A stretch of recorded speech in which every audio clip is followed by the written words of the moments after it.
പെട്ടെന്നൊരു സുപ്രഭാതത്തിൽ ജീവനക്കാരെയൊക്കെ ഒരു നോട്ടീസ് പോലും ഇല്ലാതെ പുറത്താക്കുന്ന സാഹചര്യത്തെക്കുറിച്ചൊക്കെ അദ്ദേഹത്തോട് വിശദീകരിച്ചു.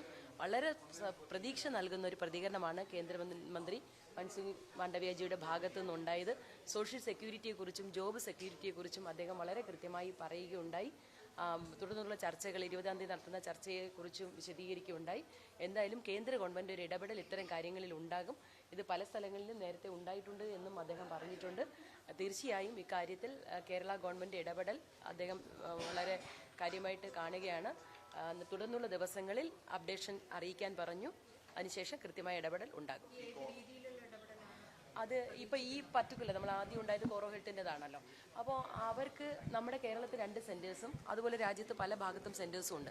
ഇനിയിപ്പോൾ അവർക്ക് അത് നടത്തിക്കൊണ്ടുപോകാൻ എന്തെങ്കിലും ബുദ്ധിമുട്ടുണ്ട് എങ്കിൽ ഞങ്ങളത് ആ ചർച്ചയിൽ ചോദിച്ച പ്രധാനപ്പെട്ട ചോദ്യമായിരുന്നു. അത് തന്നെ ഇന്ന് കേന്ദ്രമന്ത്രി ചോദിച്ചു. അതായത് മറ്റ് സെൻറ്റേഴ്സിൽ മാറ്റുകയാണെങ്കിൽ കുറേശ്ശെ ലാസ്റ്റ് കം ഫസ്റ്റ് ഗോ എന്നതാണല്ലോ ഈ മേഖലയിലുള്ള രീതി.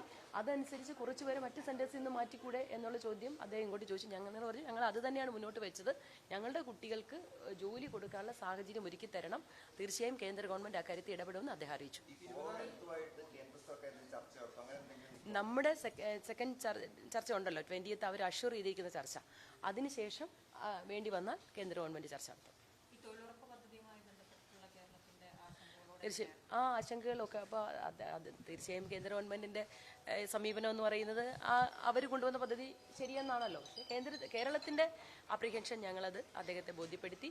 അതുപോലെ തൊഴിലുറപ്പുമായി ബന്ധപ്പെട്ട നിരവധി പ്രശ്നങ്ങൾ അദ്ദേഹത്തിൻ്റെ ശ്രദ്ധയിൽപ്പെടുത്തി. നമ്മൾ ഗിഗ് വർക്കേഴ്സിനും അതുപോലെ പ്ലാന്റേഷൻ വർക്കേഴ്സിനും ലയങ്ങളൊക്കെ തന്നെ ഏറ്റവും മോശപ്പെട്ട അവസ്ഥയിലാണ്. ESI കോർപ്പറേഷൻ ആണെങ്കിൽ ചില ആശുപത്രികളൊക്കെ വളരെ മോശപ്പെട്ട സാഹചര്യത്തിലാണ് ഉള്ളത്. മൊബൈൽ വാനുകളില്ല, ഒത്തിരി പ്രശ്നങ്ങളുണ്ട്. എല്ലാ പ്രശ്നങ്ങളും ശ്രദ്ധയിൽപ്പെടുത്തി കൃത്യമായി ആ കാര്യങ്ങളെല്ലാം ഇടപെടാമെന്ന് കേന്ദ്രമന്ത്രി ഉറപ്പ് നൽകിയുണ്ടായി. അത് നെക്സ്റ്റ് വരുമ്പോൾ അത് പ്രിപ്പയർ ചെയ്ത് വരും. ഉസ്ബെക്കിസ്ഥാനിൽ വിദ്യാർത്ഥിനി കൊല്ലപ്പെട്ട സംഭവത്തിൽ ദേശീയ വനിതാ കമ്മീഷൻ DGP കത്തയച്ച് അതിൽ NIA അന്വേഷണം വേണമെന്നുള്ള ആവശ്യമൊക്കെ ഉയർന്നിട്ടുണ്ട്. തീർച്ചയായും അങ്ങേയറ്റം ദുഃഖകരമായ നിർഭാഗ്യകരമായ ഒരു സംഭവമായിപ്പോയി.